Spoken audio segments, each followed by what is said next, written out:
BingX, a trusted global crypto exchange. Trade spot, futures, or copy top traders easily. Sign up via the link or referral code to get 30 USDT instantly, plus up to 1,500 USDT in bonuses for verification, deposit, and trading.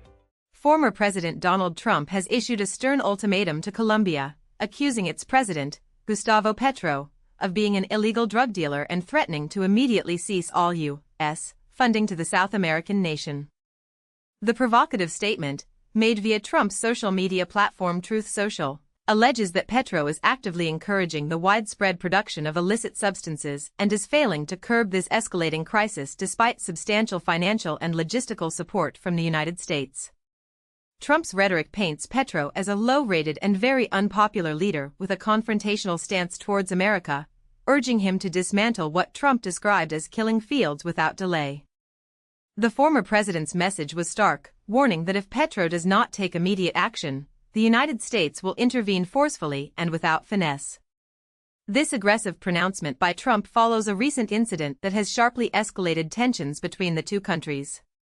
President Petro himself accused the United States of committing murder and violating Colombian sovereignty after a U.S. military strike targeted an alleged drug boat within Colombian territorial waters in September. Posting on the social media platform X, Petro asserted that U.S. government officials were responsible for a fatal incident and demanded explanations. The victim of the strike was identified by Petro as Alejandro Carranza, a Colombian fisherman from Santa Marta, who he maintains had no connection to the drug trade and whose boat was reportedly adrift and experiencing engine failure.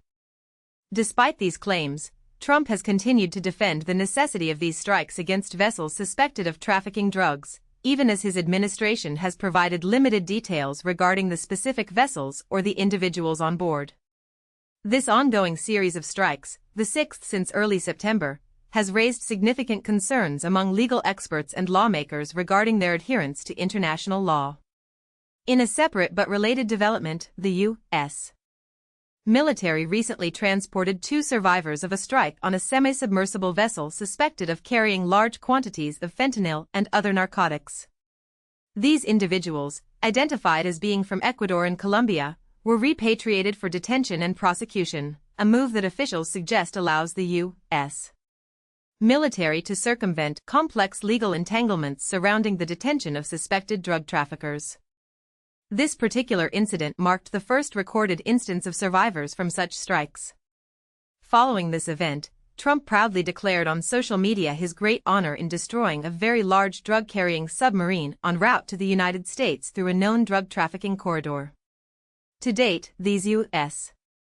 administration-backed strikes, purportedly targeting drug traffickers, have resulted in the deaths of at least 29 individuals, prompting alarm and questioning of their legality by some quarters.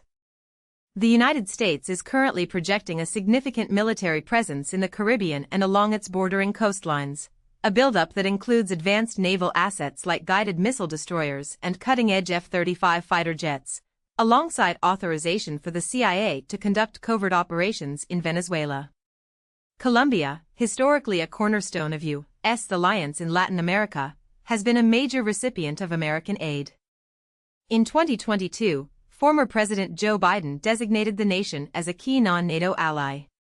While Congress has earmarked substantial foreign assistance for Colombia, with projections for 2024 and 2025 indicating figures around $377.5 million, these allocations have been accompanied by restrictions. These limitations stem from concerns over President Petro's policies and his administration's approach to combating the drug trade. In September, the Trump administration had previously signaled a lack of cooperation from Colombia in the war on drugs, placing the nation on a list of countries failing to meet anti-drug benchmarks for the first time in nearly 3 decades. Adding to the diplomatic friction, the Trump administration also moved to revoke Petro's visa during his visit to New York for the UN General Assembly, citing his reckless actions during a pro-Palestine protest where he reportedly urged U.S. soldiers to defy Trump's orders and refrain from targeting humanity. In direct response,